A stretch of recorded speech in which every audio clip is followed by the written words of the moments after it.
This episode is brought to you by FairDesk, a crypto derivatives trading platform founded by 6 former Binance execs and 3 former Morgan Stanley architects. FairDesk is a company focused on building a platform that enables traders to profit from both rising and falling markets. Sign up today and CB will credit you up to $600 in trading funds. For more information, visit fairdesk.com, link in the description below. Shout out to Gary. I got a chance to chop it up with him in spaces and in real life. So through a few connections in the blockchain Souljas network, if you're a soldier, you know, we got a few people in there that's real connected in the blockchain Souljas network. They helped me get acquainted and reach out to Gary, and they actually helped me get over there too. I went out there, man, and that was another eye opener, just seeing how Gary, operates within his community and how he provides value to his community. And it's not just like, we live in this NFT crypto thing where it's like, okay, if I buy it, well, how much can I get back? If I buy, no, Gary does it in a way where he's adding value to his project. So that to me is a utility, and that's another thing that I pride myself on as being like one of the people in this space. So now I'm like I don't like to call myself a guardian, but I'm like, I'm here to onboard people the right way. Don't buy that. That's a crash and burn. That's a pump and dump. Shit like that. If you want to see more videos and interviews like this from influential people in tech, finance, and sports, subscribe to the channel and make sure you hit the bell to be alerted. And go a step further and join the YouTube and membership area for early releases of videos like this. I'm out of here. It's your boy Crypto Blood, and welcome to another Kicking It session. Today I got my man Wealth in the building. A long time coming. We tried this about a month ago. He's a new father. Congratulations. And we had to reschedule, but it was great to have you come back on. Wealth, what's good with you, bro? It's good. Appreciate you having me. Allowing me the opportunity to come on your platform, speak. Yeah, man, I'm happy to be here. It's hype. I'm hype. Yeah, just another Kicking It session. Shout out to my man Trek for even plugging us. I know you met him, I don't know where. Tell me a little bit about Miami. Okay. And then I recently just met him over in New York. He was out. Yeah, I was out there and didn't get a chance to check in with you, but definitely. What did you think about that NFT NYC? What did you think about that, man? It was an eye opener to what I'm trying to bring to the table, especially like being from where we from. Crypto, NFT, just financial literacy is not frowned upon, but it's not very it's not very sought after. You know what I'm saying? Not at all. Yeah, so coming into that space over there, especially NFT NYC, I already been to a couple crypto events, but I see where somebody like us could come to one of those parties and be like, nah, this shit not for me. You know what I'm saying? Exactly. So like I said, it was just an eye opener to like, all right, this is what I should do, and this is what I don't want to do, and this is what I don't want to be like, Yeah, so before we get any further, ladies and gentlemen, go over to Twitter and check my man Wealth Gatherers out. He is doing a lot of things. He's the founder of NFT project called Blockchain Souljas, and we're going to get into that in a minute. But Wealth, let's start off from the beginning, bro. How did you get into crypto? What was your life prior to crypto? Kind of just lead us up to today, bro, really. So I originally first interacted with crypto around the time when I started, actually before that. The first introduction to using crypto was SafeMoon. I know a lot of people are like, what the hell, everybody? Nah, I got onboarded onto crypto, SafeMoon. Somebody on my block, he was into crypto way before us. He been trying to get us into crypto. He's like, yo, Bitcoin is that. I faded it. And then SafeMoon came around. He's like, yo, tap in. Like, this is some new shit. I whoop-de-woo. Like, you can get right with this. So, put like 200 in it. Went crazy. Turned to 2K. Sold it. Didn't think about touch crypto. None of that. But what I did learn with SafeMoon was I was using an exchange called Bitmart. Now, for anybody who's familiar with Bitmart. Shout out to Bitmart. They've been a sponsor on my channel.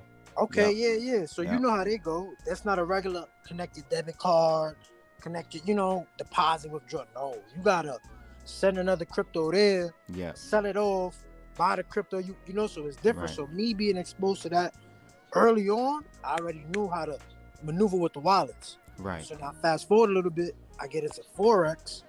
In order to upload money on my brokerage account, I had to do it with Bitcoin. Yep. So that same way I was uploading money on Bitmart, I'm like, oh, this is the same shit I'm doing on Forex. Gotta buy, send to the address. I'm like, okay, so that hit for me. So now fast forward again, now I'm getting into digital marketing, online content creation, and I'm getting into, investing in stocks, real estate, all that, REITs. Of course, what comes What with you that. know about REITs, boy? Man, listen. So, listen. I try to do the real estate thing. I'm like, yo, let me just get the REITs. Like, it's too There much. you go. Right. Let me just invest in REITs. Right. So So that okay, let me back up though. I mean, back up. because this path is pretty neat, bro. Like, what made you even think about getting into Safe Moon? I know your friend on the block kind of said, "Yo, get into this," but you had to have, because you talking about forex, you talking about stocks and investing. You couldn't have just gotten a Safe Moon and went straight from that to learning about stocks and REITs and stuff, did you? You knew Nah, about that stuff prior to or after? I kind of learned about it. I picked up on it after I got out of Safe Moon because I'm like, Okay. this is what crypto is. You feel me? Like, I was naive at the time. I'm like, okay, you buy crypto, it goes up, you sell it. You know? So I was naive to the shit. I'm not really knowing the underlying value of cryptocurrency, Right. cryptography, and blockchain, and Exactly. everything that comes with it. So in between that, I'm just regular getting money, and I'm like, damn, like I'm working, I'm hustling on the side, doing side gigs, side hustles. I'm like, all right, so what can I do with the money? So then I'm like, all right, let me get into stocks. So I did it the smart way, like everybody else says. Started with stocks. I learned stocks. I went to I don't know if you ever heard of the Wall Street Trap. I bought all his courses, took stocks. Then from stocks, that's when I kind of get into forex, and I started learning how to read the charts. So you feel me? So like you said, everything started playing into itself. Like it was like a domino effect almost. So, but you were learning and reaching for these different avenues of money making because of what? It had to be a reason behind. You knew what you were doing prior to that wasn't going to build you wealth, I'm assuming. Kind of let us into your mindset on why you were going down those paths. So around the Safe Moon Forex time was around the Safe Moon was a little bit before Forex. Forex, I got into all of that and stocks and stuff like that around the time of pandemic because then I stopped working. So now I'm like, all right. So I got a little bit of money coming in still because I was doing I don't know what's the word for it, but I was basically working for an adult daycare, Indian adult daycare center. So they was in the health, so they shut down. So I'm like, all right, I'm getting money from the, because I unfortunately fell victim to, losing my job from COVID. So I was getting a little bit of government assistance from there. So I'm like, I'm getting all this money. What can I do with it? You know what I mean? Exactly. That's when I started like, that's okay, smart. if I can't work, what's the other? I make my money work for me. So that's where it really came from. Yeah, I'm glad I didn't see you in the Louis Vuitton Gucci line. Nah.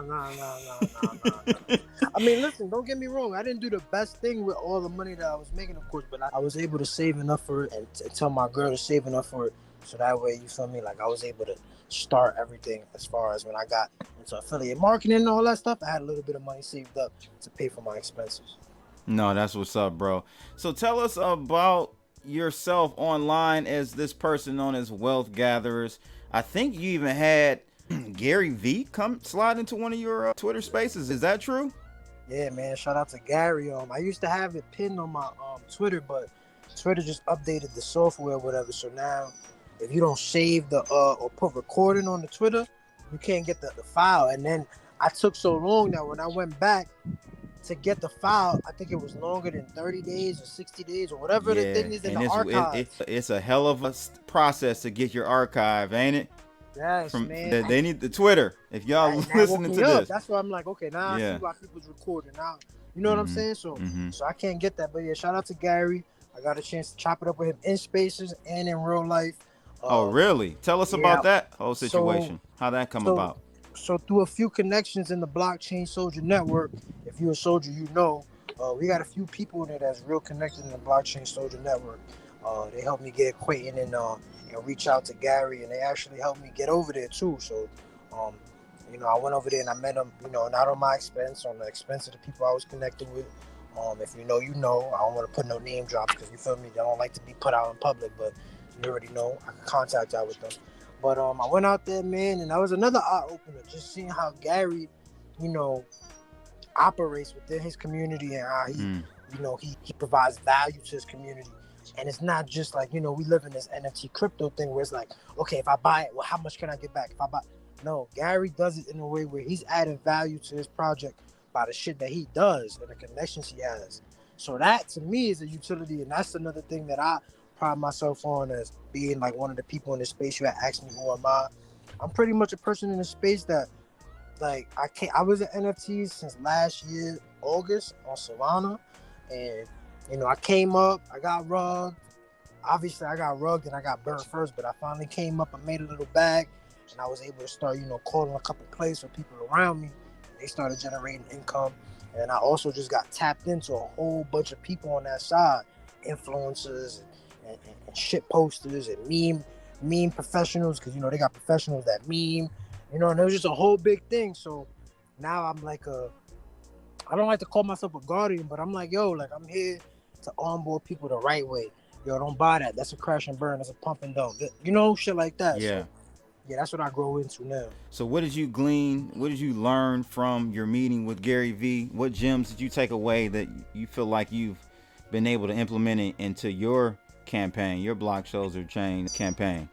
So one thing is definitely determination. As a project founder, the community is gonna go as hard as you. You know what I'm saying? So if you're not going hard for your community, why the I'm not gonna curse with that. I don't know if I can. Why the F would why the fuck would somebody else want to go hard for your community? You know what I'm saying? So it's like he told me that. He also taught me like how to be organized. Like when he was speaking, because I only got to speak to him briefly personally when I got out there because he was mad busy, and then I left the day before I was actually supposed to be with him for like a majority of the day. I went out there with my boy Unicorn. He was luckily able to be with him for the day, but I also learned like you don't gotta rush everything. You know what I'm saying? Like he not rushing. Like yo, we giving you staking, we giving you token. He doing things step by step. He's organized and he's going at his pace. He even went on the stage. He was like, "Yo, the first thing y'all gonna ask me about the floor price. Fuck the floor price. I have nothing to do with that. That has nothing to do with me. I'm building. I'm working. Whatever the floor price is, that reflects how the holders and in and out and the volatility. That has nothing to do with me. So that's another thing. I used to get caught up on like, yo, my shit come out, I gotta go to 100 soul floor, this, that, the third. I'm like, nah. What I do, it do. I just gotta build and I just gotta provide value. So that's another thing I learned from him. Oh, that's great, man. That's great. I'm just wondering how you feel. Speaking of floor prices, this is probably your first bear market in crypto, right? Yeah. And participating, yep, correct. And participating in it. What is your take? How are you and your colleagues dealing with the NFT? Because I'm not really big on the NFT space. I'm a kind of a boomer coiner. I'm old school cryptocurrency. No, not a Bitcoin maxi at all. But I've been in the space for 9 years, bro. Oh wow. So I got in March of 2013. Sheesh. So I'm a coiner. Yeah. And this NFT thing, it's crazy, bro. I'll tell you a story about NFTs because back in 2014, I would say the concept of NFTs came to be. Right, and they were called colored coins. Colored coins, correct. You ever heard of that? Colored coins? I've heard of it a lot now that I've been in the NFT space. So colored coins was really to me the concept of NFTs, but it was back then when we really only had like Bitcoin. But they, a lot of smart people thought, hey, with blockchain technology, we can build on the Bitcoin protocol so that we can identify certain coins to have certain attributes. You get what I'm saying? Traits. Yeah. Right. So that's when really I think the birth of the idea of NFTs, non-fungible tokens, kind of came up. But yeah, that was it, man. This space moves so fast and it's so many different things. Every week is something new. You got to try to keep up on everything. But at the same time, you shouldn't. You want to be the jack of all trades, master of none. You got to find your space, find your niche, focus, and build that. Like you have the NFT space. You continue to build and make that great. And I think you're going to be on your way for sure, especially having people like GaryVee in your back pocket. How has the bear market affected you, though? Have you pivoted in your strategy? Are you doing the same thing, just more of it? Kind of give us an intel and inside look to the NFT space on your side as a creator. So luckily with crypto and NFTs, I'm coming from a background where I was trading forex.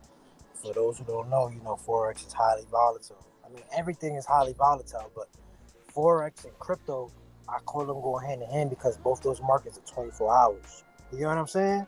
So me having that background experience in forex, it helped me with my risk tolerance and my money management. So when I came into NFTs, I didn't put all my money into NFTs. The first couple of times I got burnt, luckily it wasn't my whole bag. So I was able to multiply it, reproduce it. And then as I started making more crypto, I started learning about, swaps and things of that nature. So I just started stabling out little by little. Anytime I made a play, I said I make a play for 10 soul. Okay, let me take 5, stable out. Let me take 2 or 3, put it back in the pot. Let me take this other soul, throw it in my long-term soul bag. So as long as you got a plan, you know what I'm saying? And I'm not like the smartest person, like, you know what I'm saying, in the world. I'm not a tech genius. I just know how to move with my money. So if you know how to move with your money, that's how you're going to be good. And a lot of people in the space, they don't know how to move with their money, and they get emotionally attached to these pictures and this crypto and shit like that. All this crypto, all this NFTs that goes to zero, I can still function in real life. I know how to get money in real life. You know what I'm saying? So the bear market is not affecting me as much as these other guys who's fully leveraged into crypto. They don't got no stocks, no ETFs, no this, no that. They just got crypto. They messed up right now. So I think you make a very good point. Well, I've been saying this for years. You have to be diversified. You need to have stocks. You need to have bonds. You need to have real estate. You need to be, even if you can, get into paintings, in the art world, crypto.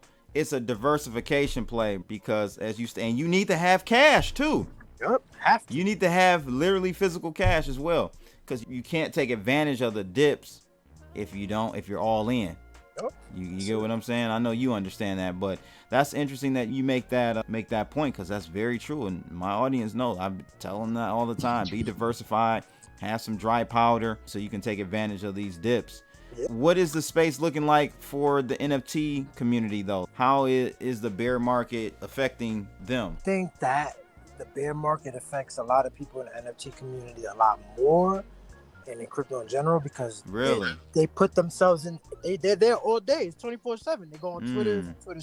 So with them, it's like, okay, like, well, the next hour something can happen, or the next, you know what I mean? So they're constantly in it. So right now, as the bear market is here, it's pretty bad. There's a lot of bullshit going around.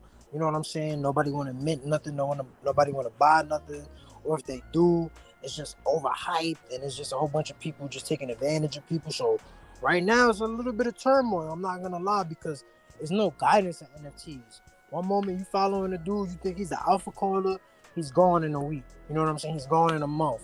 So now you lost. There's no guidance. So I mean, right now it's pretty bad. But like if you look at stock Twitter, like I'm on all types of different categories of Twitter. Gotcha. So even the stocks is not doing so good. So it's all, to me, everything is preference. It's how you take it. You know what I'm saying? Yeah, no, I feel you. I mean, in FX, that's always a possibility to win because you can play both long and short side, and it's more about monetary policy. So you can, take advantage of those moves. Though lately, I think the volatility in FX has been up, but over the last, I would say 2-3 years, it's been kind of slow. Yeah. In the FX as far as the volatility, because you need volatility as a trader, right? Yeah. That's cool, man. That's good insight. So tell us about blockchain Souljas. How did you come up with the concept? What made you want to make your own NFT? So the blockchain Souljas originated off of me. I was watching that Kanye documentary on Netflix, that recent one, right? Yeah, that was nice. And he was pretty much, the whole thing is about how he just didn't give a fuck. Like, he just went and did his own shit. So now I'm sitting here in this NFT space, and I'm seeing the Bored Apes.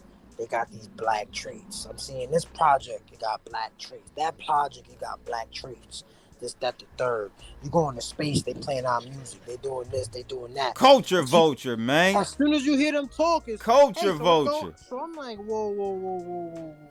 And then on top of that, I'm investing into this shit. And now I want to join the room. Y'all not talking about basketball or shit that's going on the block. I walk in the room, y'all talking about elephant dick. I don't talk about elephant penis, bro. Pause. What the fuck is y'all?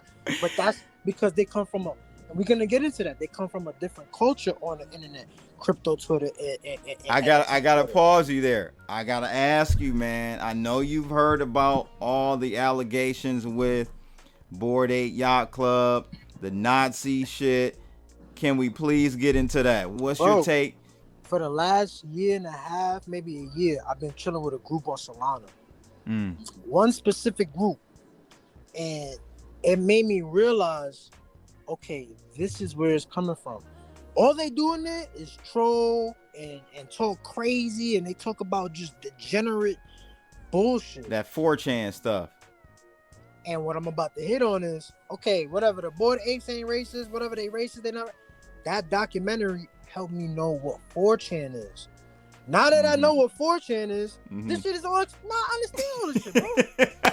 Bro, we dealing with people that came from 4chan, bro. Yes, sir. Of course they're gonna have derogatory. Of course they're gonna do this, that, because that's what they come from. They come from a troll meme culture, and they are the people that like are making the shit on the blockchain. So of course that's what they're gonna. So it helped me realize and understand. So now I'm like, okay, when black people come in here, where they gonna go? Yeah, we got a couple black, founders, and they got. And one thing is, I seen in the space a lot of, because I was doing spaces for a while, a lot of artists, cultured artists, black, African American artists, they come and do a lot of one-on-one work. It wasn't a lot of generative projects coming through, and if they did, it was like I'm all for the the heritage, the black, the Afro, this that. But in this space right here, unfortunately, Web3 is not designed to solve racism and all that. It's not. So when you come into about black power and this, that, your shit not gonna sell, bro. Because you know why? And but honestly, that shit didn't sell in Web 2 either. Let's just be honest. Yeah, it scares people away. It scares people away. So now I'm like, all right, I gotta make some shit that's wavy, that resides with everybody. So I drew up 3 blockchain soldiers. Shout out to my homies in my community. They bought them. Look, everybody tells me like, yo, what I did with the second gen, I bought mad merch. I could have never did that. Could have saved all the money. Imagine if I would have sold those first 3 blockchain soldiers, took the money and just spent it. This whole thing that I created, it would have never happened. But what I did was I took that money and I went and hired a new artist. Then he made the Generation 2 collection. You get what I'm saying? So with is that what we're looking at right now? These are Gen 3. This is the Gen 3 collection. Yeah. If you go to certain people's banners, you'll see them like if you type in Fuse or something like that, you should have the FUSE. Let me see if what's his on the app, and I never switched it to the web browser, so if I hit done, it's gonna close it. Oh no, it's all good. It's all good. Damn, I done switched it all up. People can't even see the OGs, but the OGs, they got bought up quick, bro. Every time I put out 10, they get bought up. And I got a little bit off track, but the blockchain soldiers pretty much, bro, was my way of being like, okay, when other people like me come into the space, they gonna want to buy it. They're gonna want to buy and also be a part of communities that resonate with them. You get what I'm saying? Blockchain soldier. Even if you're not from the hood, you on the blockchain, you surviving rugs, you surviving scams, you surviving all this bullshit that go on the blockchain. So you a blockchain soldier. You know what I'm saying? Like, we all soldiers fighting a war every day on all this bullshit. We fighting a war against the men, every race, the government, all that, because they taking advantage of us. Now we come to the blockchain, we're still fighting between us. So there's a war anywhere we go. So we blockchain soldiers, you feel me? And it just stuck and it resonated with people. And then it's a war going on outside. No one is safe. Real talk, you feel me? So that's how it took off, man. Okay, I like that, bro. I like that. What's your plans for the future, man? What do you have in the roadmap? You said you got V3 out now.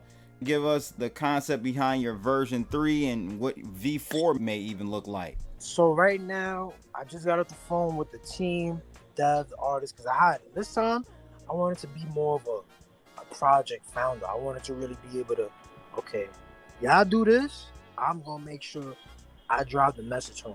So I went out, I got devs, I got new artists, I got marketers, I You feel me? All the things that Mm-hmm. all these other crazy projects. Oh, I got the 300,000. I did all that, but I'm Mm-hmm. gonna kill everybody because I'm only gonna mint out for about.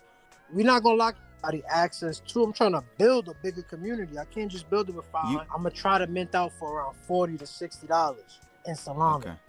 I was trying to go cheaper, but due to, you feel me, I put up some money up front, but I also worked it out with the people to where, I'm gonna just give them a portion of the mint. You know what I'm saying? Gotcha. They was flexible with me, so I gotta make sure I pay them on the back end. They doing a lot of things that it costs bread, marketing, Yep. yeah, all the other stuff. So they getting I actually increased the portion of the mint that they're gonna get, just because I'm like, you're helping me out a lot. Take a little bit more, make sure the artist is taken care of, make sure the dev and everybody's taken care of. How do you feel about? I'm a big critic of the Solana blockchain. What's your clearly you are cool with it because you're releasing your NFTs on there and have in the past. My criticism with the chain is that any blockchain, I'm OG, man. I ain't never heard of a blockchain stopping. This is new shit. This is new to me, man. If a blockchain stopped back in 2013 and 14, you're done data. It's over. So I'm really wanting to get into the heads of the new generation blockchainers. Like, is that okay? That's acceptable for a blockchain to go down for a few hours, fix a bug, whatever, and then come back up? Kind of give me your take on that. Well, before we go into anybody's watching us, I know I look crazy, my fault. I ain't a Solana maxi. I just use Solana and I love Solana. But I've used ETH, I've used everything, and I trade. You already know the problems with ETH. Yeah. I look at Soul like this. First off, a lot of people like to go over the fact that Solana is what, top 5, top 6, top 10. That's still a beta, bro. We still in beta. I know people like, yo, how y'all putting out? It's still beta.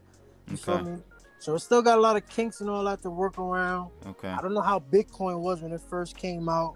I don't think it never went down, but I'm pretty sure Bitcoin had problems. I hear people talk about Bitcoin had problems. They all have problems. Yeah, they all have problems. No, it ain't never going down though. Yeah, it ain't never going down. It ain't never going down. So that's something new. I hear a lot of people got discrepancies about it, but it's like, to me, it's like, okay, one, you're right, because if I do make a bag, then I'm gonna hold it in Solana, and it goes that I can't access it. That's a problem. That's a problem. That's where I have a problem, Wealth. But then look at that joint should be up 24/7, 7 days. Just like the Forex is open 6 days a week, and the crypto market is open 24/7, 7 days a week. Man, the blockchain needs to be up because my bag is on there. I got millions of dollars on that joint. I need to be able to access it anytime. That's all. And me and Trek talk about, because he came in. He's came in 13 as well. Like, we from a different mindset. We just trying to understand the new guys. That's all. I just want to get in your head and see how you feel about it, man. That's all. Man, nah, I mean, look, to be honest with you, I'm not like everybody. I'm not a tech guy. I'm not a coder guy. I don't know what exactly they need to do on the back end to make it run more efficiently. I just know that, like everybody said, I made money on it. I got comfortable with it. Yeah. I use it. You know what I'm saying? So, and for what I'm doing, it works. Have you ever looked into Wax? Wax, it's crazy. I heard about Wax today. They was talking about Wax in the space. Okay. Look into Wax, man. I'm going to look into that. I used to hear about that a lot. Like around the time when I was hearing about Cadena. I don't know if you heard about that. Around that same time, I was hearing about, and when I first came into Near, when I first heard about Near, shout out to Near. Near solid. I made a little bit of money on Near. I bought a couple NFTs on Near that did pretty good. Yep, Near I ain't solid. keep them. Yeah, I sold them. But yeah, man, at the end of the day, so like to me personally, I use it. So that's why I'm in that ecosystem. You feel me? Gotcha. Like, no, that's cool, man. I just always want to ask people why they pick Solana. And it ain't about whether you technical or not. It's just getting in the head of people and understanding your perspective, your point of view. That's what it's all about. Definitely. To follow up with, you were saying V4 of your release is coming out. It's going to be a floor of around 1 Solana. What's the vision? What's the goal with this one? So the goal with this one is, one, I want it to be like, they have a few black-led projects in the Solana ecosystem. I don't know if you've ever heard of Bubble Coat Goose Ballers. Okay. Pretty much the guy that made that project is the writer and creator and director of and the artist of, I don't know if he's a writer, but I know he's the artist and a bit of the director of the Boondocks. Oh, Uh, wow. yeah, Okay. Carl Johnson, Black Dynamite, Black Jesus. So, and his project, I feel like to me personally, it got really embraced because he did a real big collab with another project called the Catalina Whales. And they're a really strong community on Solana. They got VC backing. Um, so certain things, it helped them. But, they meant it for like, I think 5 to 7 sold. Which, right, and that was a couple months, a week ago, not a week ago, like a couple weeks ago, around the time when we just started going down that big dip. So now everybody was, talking, bad on them and all that. But my hope with my project is to, one, be successfully sell out, obviously, put a presence and a voice on Solana for, us, you know what I'm saying?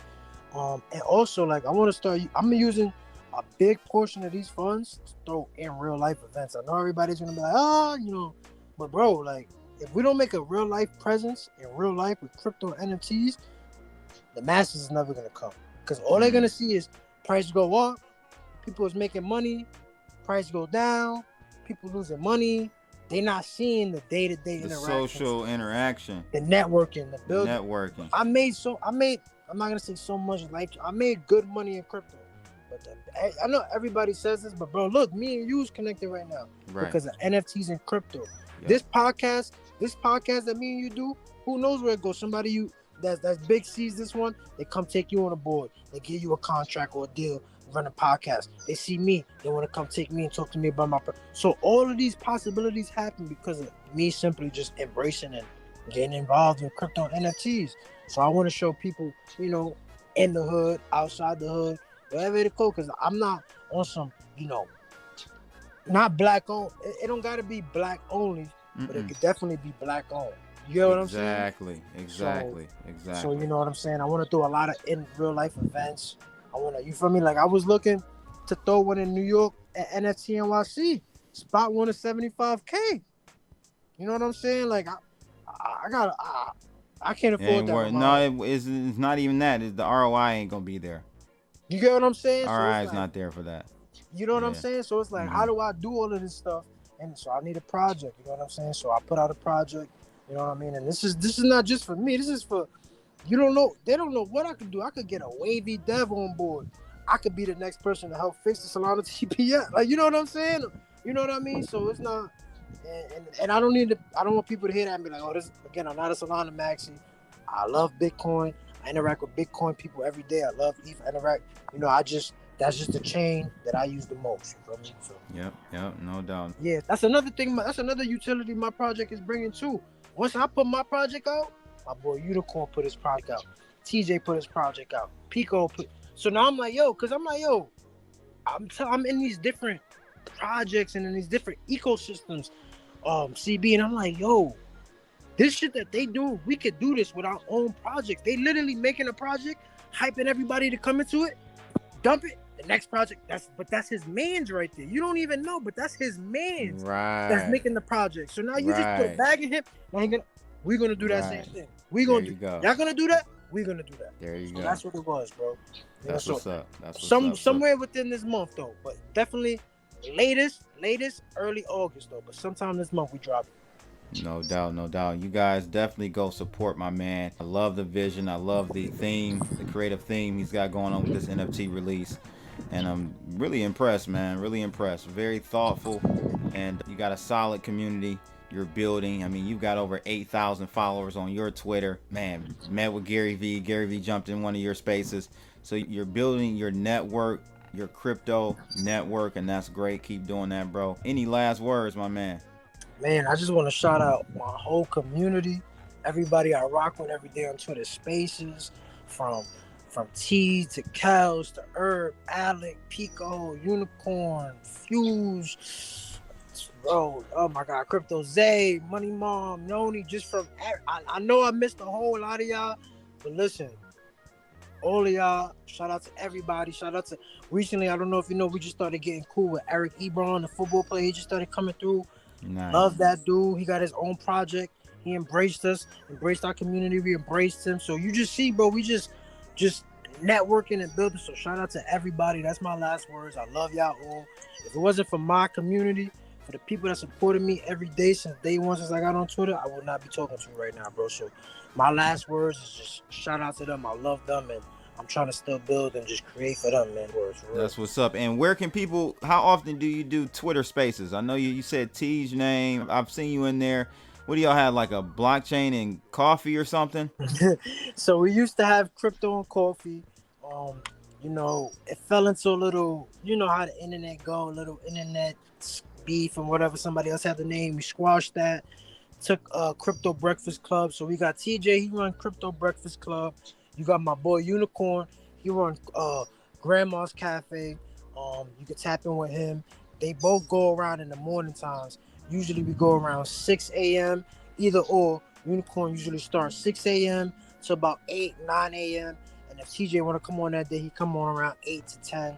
But me, I'm going to start doing more spaces again like I used to do. I used to host them every morning, 8 a.m. But I'm going to get back to hosting it sometime in the evening or the afternoon, because I noticed I wasn't getting a lot of the West Coast people. I was getting a lot of East Coast people. West Coast people was missing it. So I'm going to just move it up a little bit so I can get everybody. But definitely follow me on Twitter, and you're going to see as soon as you tap in with me on Twitter, I'll start putting out all the info when I find the spaces.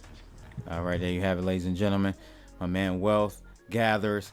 Thanks for coming on, bro. Make sure you guys like, share, and subscribe. That's another Kicking It session. It's your boy Crypto Blood. I'm out of here. Holla!